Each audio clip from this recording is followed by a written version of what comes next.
We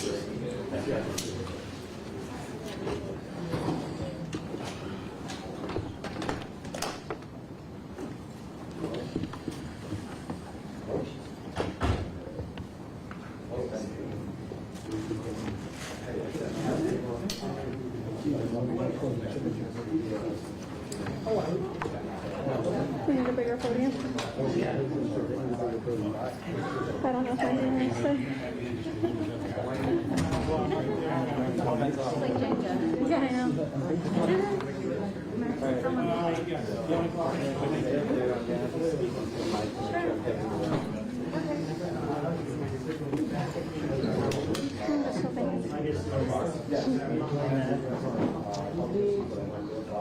Wow, it's like I'm giving the press conference.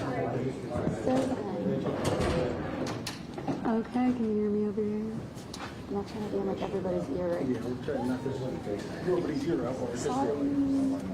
How's everything? Hey, listen. What? Okay. How was it? Test. Anything on that test? Check that. It's going to be a better.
I'm just going to stand up here for a second for a test for anybody who needs a test, and then maybe after I stand up here for a test, somebody else will come up here and stand up here for a test so I can get a test. This is a test. 5, 4, 3, 2, 1. Hi. Are you able to say and spell the names of the people who are going to be speaking? I have no clue who's going to be speaking or what they're going to say. I do not work here. Okay, who's going to be my friend and come stand up here?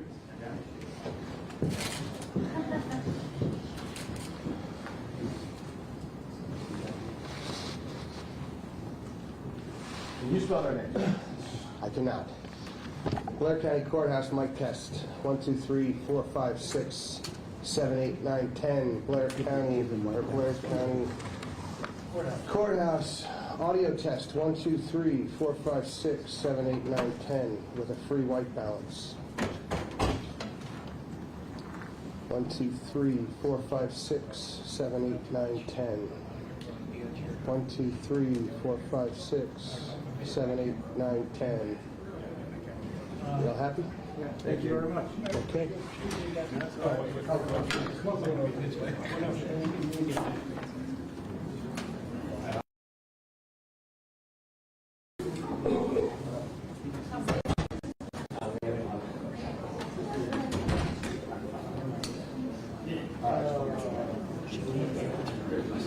You can't see video on set.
Anybody missed a cell phone from upstairs?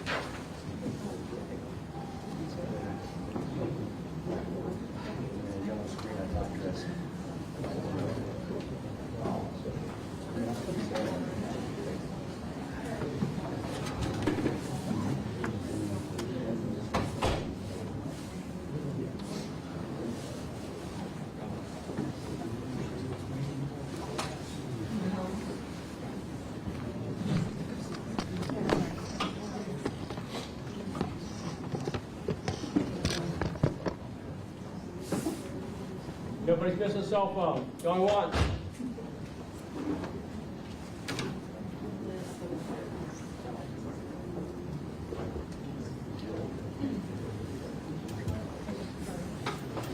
Normal business hours, 8 o'clock tomorrow morning.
I'm the Associated Press. You guys? Oh. Ted. Oh, yeah. No, I'm gonna, oh yeah, you can cut this out.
Cool, so let's just like keep this immediate area clear.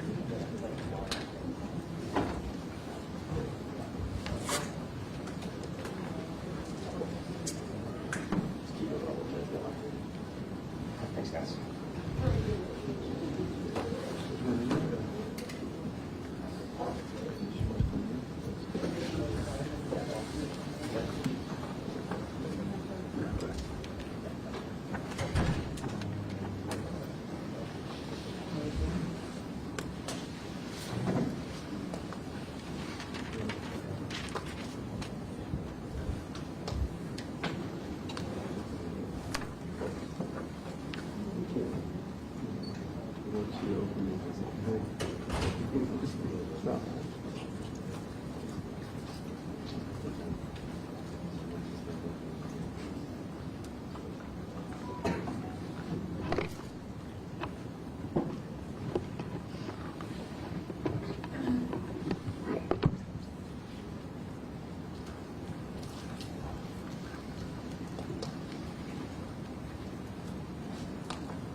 That was the drive over.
Katie,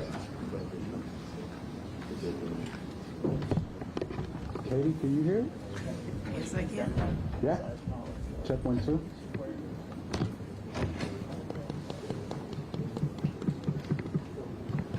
No? I'll take 6.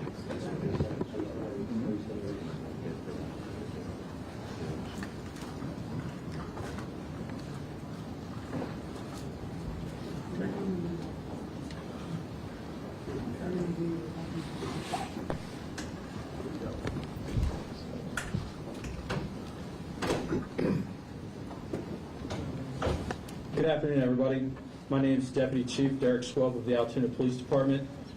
Today we're going to go through an incident that occurred in the city of Altoona.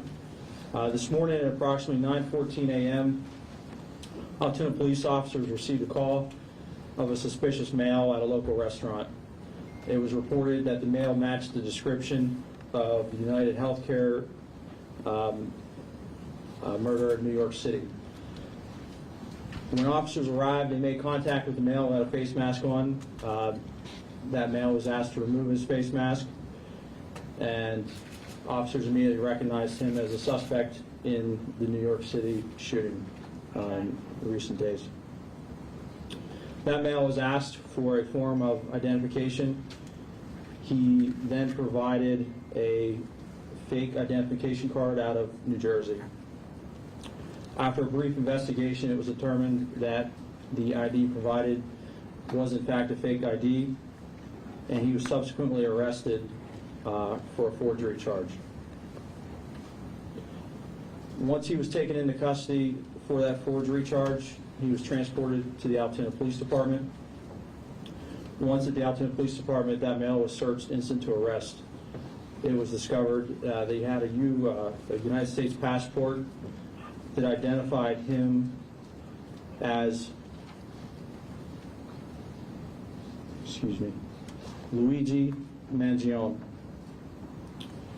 From there, continued search of his property. A firearm was located, and a suppressor was also located. There were also other items of evidentiary value that were located that would assist in this investigation. At this time, I'm going to turn it over to Governor Shapiro for words.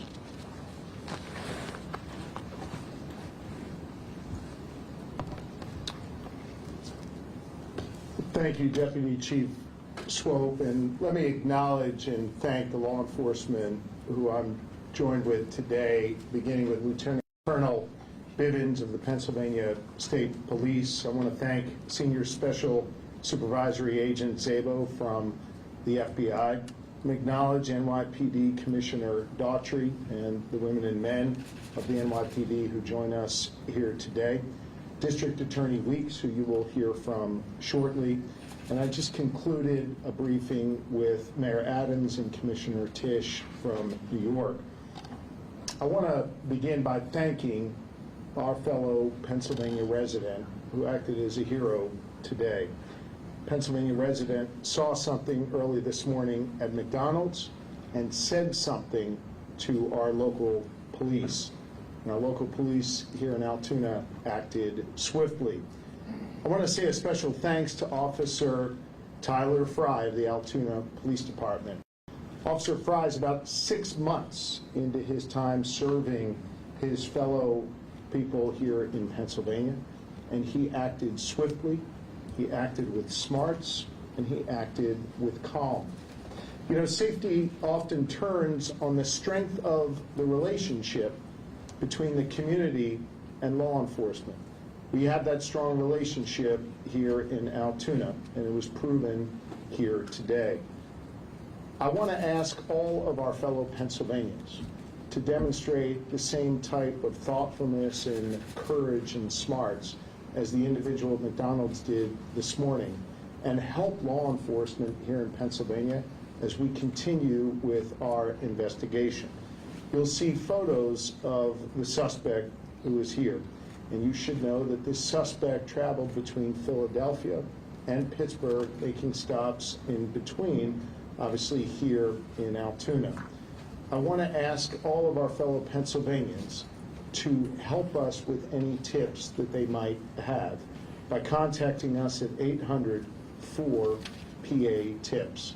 Again, that number is 800-4-PA-TIPS. The suspect was just arraigned here in the courthouse, and presumably New York will file charges very, very soon. That process will continue to play out, and justice will be delivered in this case.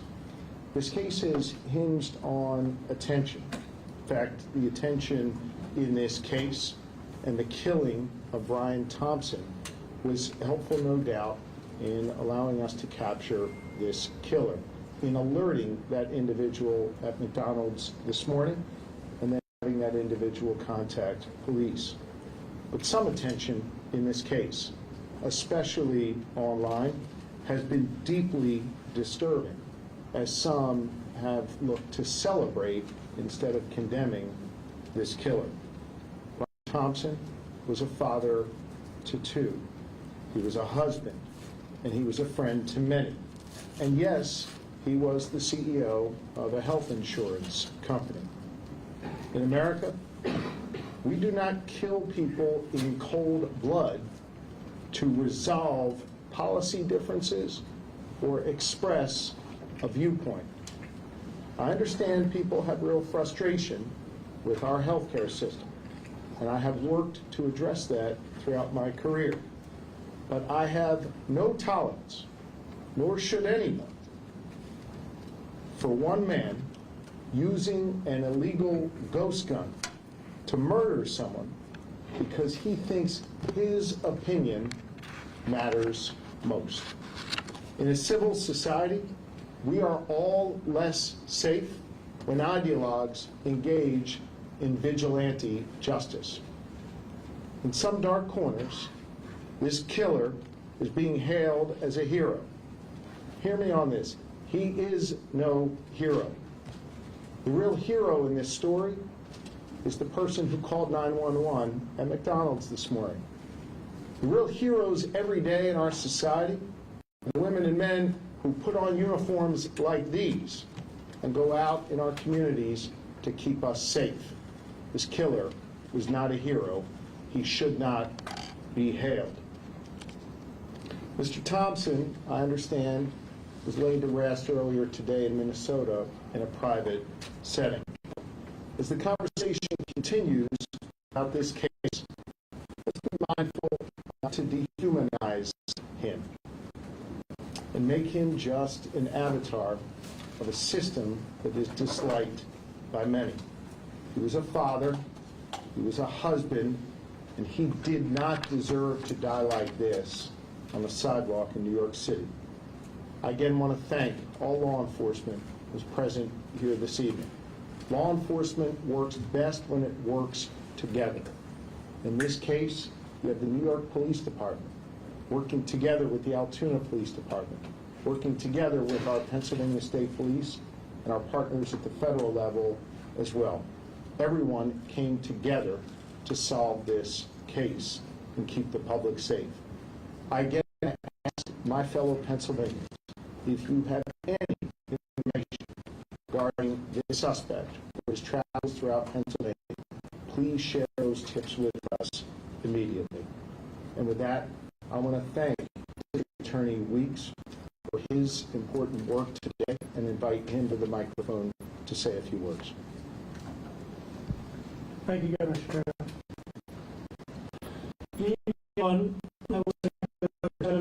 Law enforcement does best when they work together. I'd also like to thank District Attorney Seidel. He and his staff came down from Manhattan District Attorney's Office today in record time to assist us at the Altoona Police Department. And as the Governor stated, the State Police, the Altoona Police Department, the FBI, the New York City Police Department, Logan Township Police Department, the Blair County Sheriff's Department, and other agencies all worked together today to do what needed to be done to seek justice. I often brag about how the community in Blair County isn't afraid to say something, to report a crime, to contact local law enforcement. And I've often touted how they've made their community, whether it be Altoona or somewhere else, a safer place to live. And today, I submit that a resident from Altoona and the Altoona Police Department helped make New York City a safer place to live and helped to kickstart the process to seek justice for a senseless killing. So again, I'd like to thank everybody, and it's my honor to introduce Deputy Commissioner Daugherty at this time. Thank you. Thank you, Mr. DA. On behalf of the New York City Mayor Eric Adams, my boss, Police Commissioner Jessica Tisch, wants to extend once again the appreciation to the Altoona Police Department, to your leadership team, the federals, state, local authorities, and especially to the customer at the McDonald's that seen something, said something to the McDonald's employee that called 911 and reported this individual inside of their restaurant. The men and women behind me, the detectives, some of these detectives I've stated behind me haven't been home since Tuesday when this incident happened. They've been working this case tirelessly around the clock.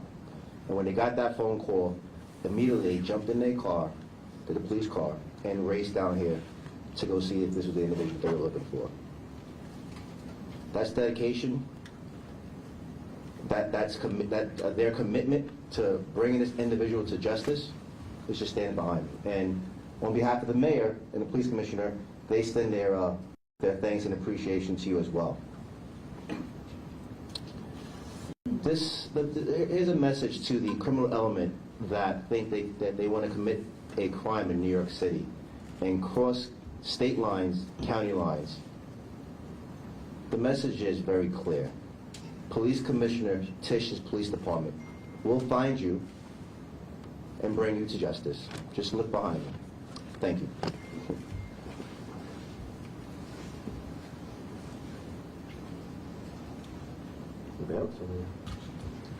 I think with that, we'll be happy to try and take a few questions. Governor, question, I guess maybe for the local law enforcement about the arrest specifically today. I don't know who. We'll defer to Altoona. I guess I'm curious if we could hear a little bit more about the dynamics, if you could step to the podium, sir. If we could hear a little bit more about the dynamics inside that McDonald's. I know there was some detail in the affidavit about what happened when the individual was asked if he'd been to New York. Could you speak a little bit to his demeanor and how that played out? Sure. So it was a peaceful arrest, first and foremost. The officer quickly recognized the male as the suspect from the shooting. And within several minutes, seconds of the first contact, he had asked the suspect if he had been in New York City recently. And that really invoked a physical reaction from the suspect. He became visibly nervous, kind of shaking at that question. And he didn't really answer it directly. So that statement alone really said a lot. And the suspect didn't have to say a lot after that question to show that, you know, he was very nervous at that point. Would that the officer that the governor mentioned who's new on the job, who was involved in that? Yes, so Officer Fry's here to my left. Officer Fry, you step this way a little bit. And then his partner that he was with, Officer Joe Detweiler. Officer, could you maybe identify yourself and maybe describe the whole interaction and what played out? Spell your name. Yeah, Patrolman Fry, Tylerfrye. So whenever we got on scene there, we were able to pretty much find where he was at in the restaurant. And as soon as he was wearing a blue medical mask, as soon as we pulled that down, or we asked him to pull it down, me and my partner and I recognized him immediately, just from what we saw in the media with photos, videos. We just didn't even place about it. We knew that was our guy, but he was very cooperative with us. Didn't really give us too many issues. Once we found out his identity, we took it from there. How does it feel after 6 months on the job as a law enforcement officer to be part of this arrest? I can't say I was expecting it by any means, but it feels good to get a guy like that off the street, especially starting my career this way. It feels great. So upon his arrest, has he made any statements since his arrest? Has he asked for a lawyer yet? To my knowledge, he hasn't made any statements. You guys How are long was he saying, staying in Altoona, and where was he staying? And then was the gun on himself, or was it in like a car somewhere? We are still investigating how long he's been in Altoona. There's still a lot of follow-up to do on this case. Again, the men and women behind me are assisting with that. So we're still looking into it. I'm going to ask Lieutenant Colonel Bivens of the Pennsylvania State Police to address the question you just raised. Thank you. So there are a lot of things that need to be followed up yet in this investigation. Certainly, there were a number of items that were found on his person, in his backpack, that have been inventoried, and we've begun to do an analysis of some of those. There were written documents. There are electronic devices that are in the process of being downloaded. Search warrants are obtained. And so over the next hours and days, those efforts will continue. And we're going to take a closer look at all of the information that we can glean from that regarding his activities up until and during the time of the homicide, his flight from New York. And we know that he has been in Pennsylvania, excuse me, for several days. And so part of that investigation will also focus on trying to retrace his steps. We've already identified businesses, for example, that he frequented in this area and activities that he engaged in. That led us to more evidence. And so all of that is becoming kind of a mountain of evidence that has to be analyzed and looked at. I'm confident we'll have a much better idea of his activities over the past number of days in New York and in Pennsylvania.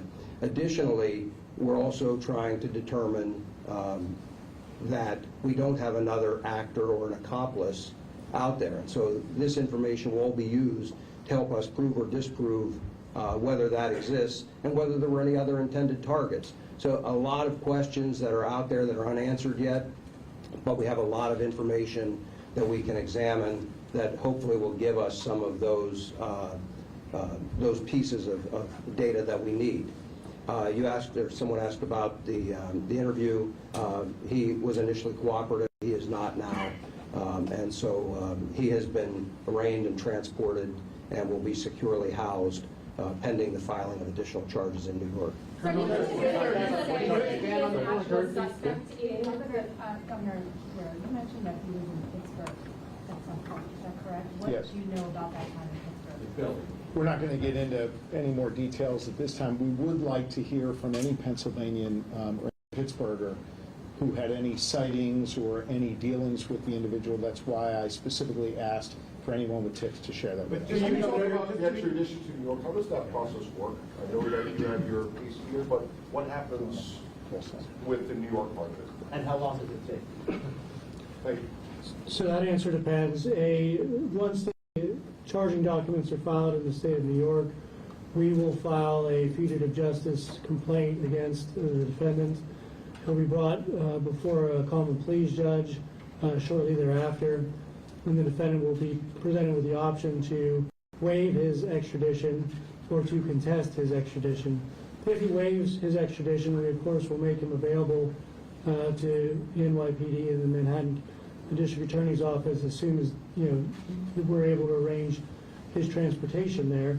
If he contests it, that process typically takes between 30 and 45 days to do the requisite paperwork, but we do that all the time in our office, and that's kind of a normal procedure. On the matter of the backpack itself right now, the backpack itself, you have the one that was in New York. Do we know if that's the same one that you had the time of the shooting there, or is this backpack that he had here one that he may have acquired? And the findings inside, he found the silencer and cash, some foreign currency as well. Is that correct? I'll defer to someone else. I'm not going to speculate on any of the interpretation of the evidence. I'm going to rely on the officers doing the investigation to complete that and reach their conclusions. Can we say that at this point he is a suspect in the hit on the United CEO? Can we call him a suspect at this point? Obviously, he's questioned on. Yes, as we confirmed at his preliminary arraignment, with the permission of District Attorney Seidel, we expect charges to be filed forthwith, and obviously that I'm not going to speculate on that timing, but tonight or tomorrow or sometime in the very near future for homicide. Governor, just to clarify one quick. Sorry, sir, can I just ask, in terms of the officers investigating this case, can you say any more about a suspected possible motive? So at this point, we're not going to comment on that. I mentioned that there is a lot of information to go through. Certainly everything has been or will be shared with NYPD, but there is other information that really doesn't even pertain to that investigation. It, again, focuses more on his activities here in Pennsylvania and other travels. So all of that hopefully will shine more light on it. There is some information that gives us some insight into his thinking, but again, all part of the ongoing investigation, way too early to discuss Can you say that. anything more about the document that's there, the handwritten document? As far as the NYPD, we're not going to be commenting on the investigation steps here. In the next couple of days, there'll be immediate availability at One Police Plaza, and Commissioner Tisch will update. Commissioner Tisch and the Chief of Detectives, Joe Kinney, will update the media at One Police Plaza. But I will be happy to talk about that. The Commissioner Tisch and the New York City Mayor did FaceTime Officer Fry and then thanked him for their service. So that was he got a pretty cool phone call from the Mayor and our Police Commissioner. Do we know how he got to Pennsylvania? Was it through aircraft, train, bus? How did he arrive in Pennsylvania? Again, we do have a good idea of that, but all part of the ongoing investigation. But just to clarify, Governor, you had suggested, I think I heard you, I want to make sure I heard it right, that I guess he took a bus from the terminal of the George Washington Bridge to Philly, and then from there he was around the state and wound up here, or is that can you be any more specific about how you think this works? Well, again, I'll jump in.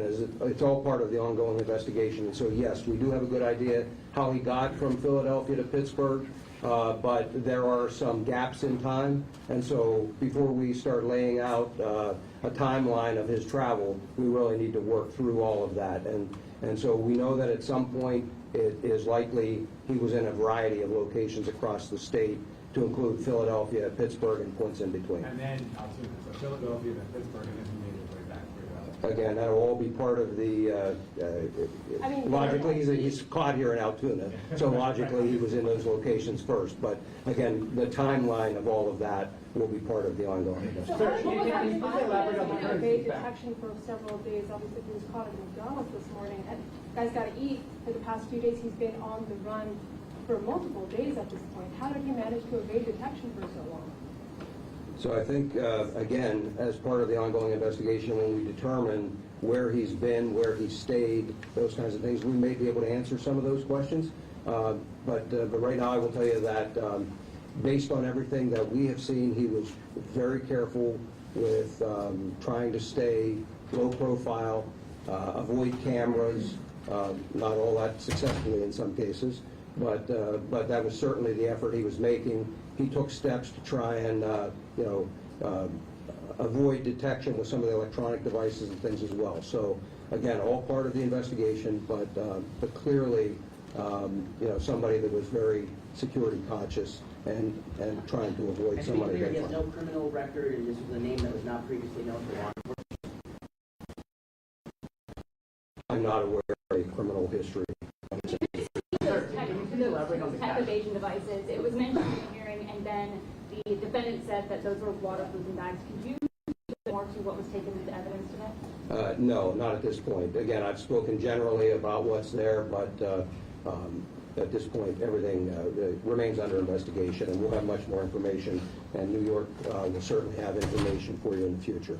How confident are you, sorry, so just clarify, is there still a search for any other suspects? Other than the accomplice or potential accomplice? We're still going to canvass. We're still going to investigate. Like I said before, we're going to provide an update in a couple of days by the police commissioner and the chief of detectives back at New York. I will say this though: if anybody out there that has any information that they think that will help this case, to please contact our tip line, which is 1-800-577-TIPS. So remember, all calls are kept confidential. Just to clarify, the customer spoke with the employee called 911. That is my understanding, yes, sir. Was it a customer that recognised the suspect first, told an employee, and the employee rang the police? Is that correct? Yes, my understanding, I'm just confirming, but my understanding is the employee became suspicious, thought they recognized, and wanted someone to check it out further. Did someone refer to a customer? Yes, that's what I'm saying. I'm sorry, did I say the employee? The customer recognized, notified an employee, and wanted someone to check it out further.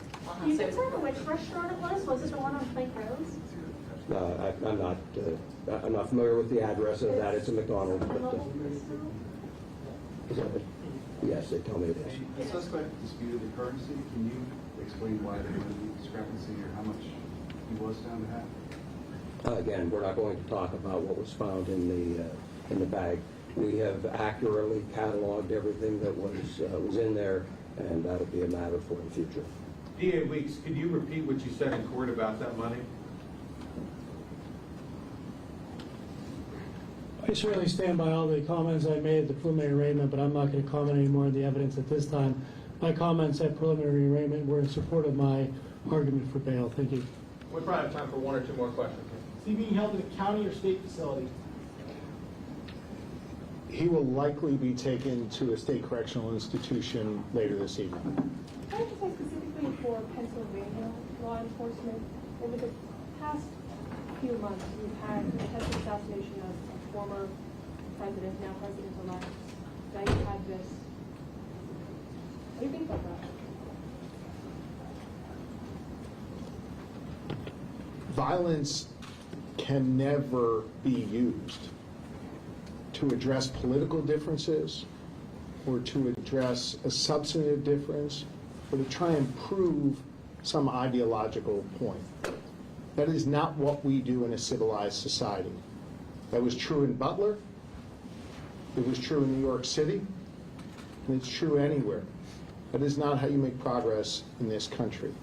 The person, the suspect here, who shot at that CEO and killed that CEO is a coward, not a hero.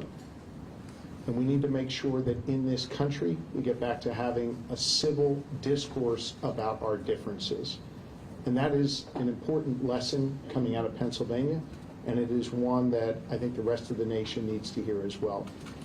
On a law enforcement side, I will tell you that I am incredibly proud of the Pennsylvania State Police and local police in Butler and here in Altoona, who responded in a way that kept others safe and saved other lives. That was true at the fairgrounds in Butler, and it was true here today in Altoona. Had that local Pennsylvanian not spoken up, had that wonderful police officer who's been on this job for 6 months not acted calmly and swiftly, that was what could happen. Violence is no way to answer questions and problems, and that the gift of law enforcement here in this Commonwealth, particularly about the safety and well-being of our fellow Pennsylvanians and our fellow Americans,